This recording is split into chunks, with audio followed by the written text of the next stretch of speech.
জন্মভূমি স্বাধীনতা, এবং সেই স্বাধীনতাতে আমরা সকলেই সহনাগরিক। সকলকে আমার প্রণাম, জন্মভূমিকে আমার প্রণাম।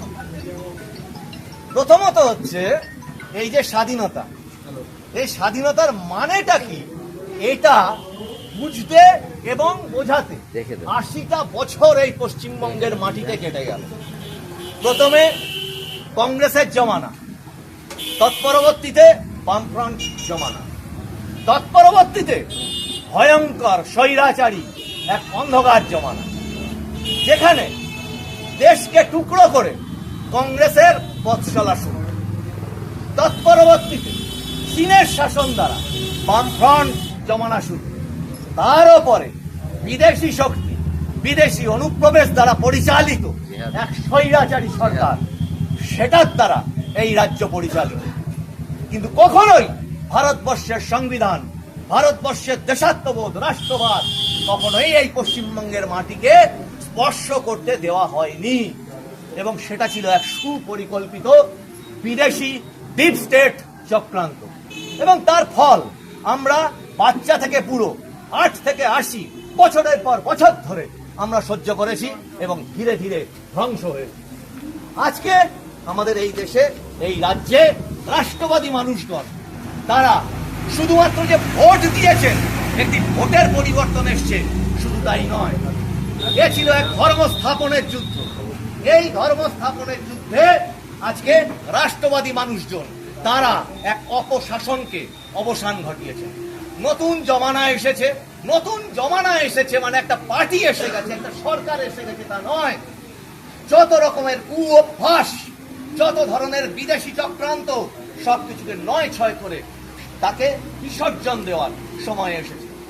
বহু বহু কিছু লুট, তরাজ, অত্যাচার, ঘর বাড়ি লুট হয়ে যাওয়া থেকে শুরু করে আজকে নারী সম্মান, যে দেশে নারী সম্মান ভুল উল্টিত হয়, সেই রাষ্ট্র, সেই দল, সেই ব্যক্তি কোনোদিন সুস্থ স্বাভাবিক থাকতে পারে না, তার ধ্বংস অনিবার্য। আজকে আমরা দেখেছি কামদুনি থেকে হাঁসখালি, তারপরে দেখেছি আমরা ৫ দিক থেকে শুরু করে আজকে সর্বোচ্চ সারা পৃথিবীর মাটি ঠক ঠক করে কেঁপে উঠেছিল অভয়াকাণ্ডে। আজকে এটা মাথায় রাখতে হবে, সীতা, মা সীতা অপহরণ হয়েছিল, লঙ্কাপুরী, সোনার লঙ্কা ধ্বংস হয়ে গেছে।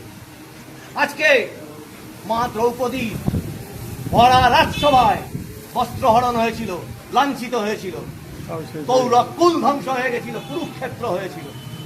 আজকে আমরা প্রত্যেকটি মানুষ কিসে বাঁচছি?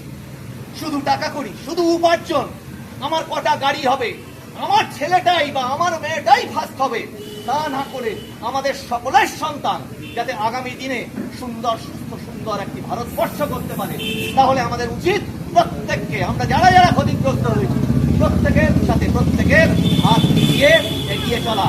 এবং আজকে এই সরকার মাথায় রাখতে হবে, মাত্র 3টে মাস হয়েছে এই রাষ্ট্রবাদী সরকারের। এই রাষ্ট্রবাদী সরকার একটি মায়ের গর্ভে যেমন একটি শিশু ধীরে ধীরে 10টা মাস ধরে বেড়ে ওঠে, তারপর সে জন্মগ্রহণ করে, নতুন পৃথিবীর আলো দেখে, ঠিক তেমনি এই ৮০ বছর গর্ভ যন্ত্রণার পর এই রাষ্ট্রবাদী সরকারের জন্ম হয়েছে। সে এখন শিশু, টলমল করে হাঁটতে শিখছে, অনেক কিছু দুষ্টুমি, অনেক কিছু ভুল ভ্রান্তি তার মধ্যে থেকে হয়ে যেতে পারে। আমাদের নিজস্ব দায়িত্ব, আমরা রাস্তায় থুতু ফেলবো না, আমরা রাস্তায় নোংরা ফেলবো না, আমরা একজন মানুষ পথচারী যদি অসুস্থ হয়ে পড়ে তাকে হাত ধরে টেনে তুলবো।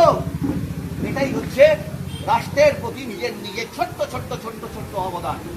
সকালবেলা থেকে তৃণমূল জমানা ছিল, সকালবেলা থেকে একটি মানুষকে কিভাবে লুট করব, চলো ভাই বেরোই, চলো ভাই কিভাবে লুট করা যায়, কার কোথায় আছে, পরিণতি কি, এত টাকা কোথায় রাখবেন, কি করবেন বলতো? পাট খেটের মাঝখান থেকে টাকা বেরোচ্ছে, পুকুরের মধ্যে থেকে সোনা বেরোচ্ছে, খাটের তলা থেকে বন্দুক টাকা। এমনকি যেই এত কষ্ট করে ওইগুলো রোজগার করলো, মানুষকে ঠকিয়ে, অত্যাচার করে, নারীকে শোষণ করে, তার পরিণতি কি হলো? 40 বছর ব্যবসা করে 41,000 টাকা লস, আর এক রাত্রিরে ভিখারি। মহাকালকে মানুন, মহাকালের ওপরে কেউ কিচ্ছু করতে পারবে না। নিজে একটা পাপ করবেন, নিজে একটা মানুষকে ঠকাবেন, রাত্রিবেলা বাড়িতে যাবেন, নিজে ঘুমোতে পারবেন না, কাউকে শাস্তি দিতে হবে না আপনাকে, আপনার বিবেক আপনাকে শাস্তি দিয়ে দেবে।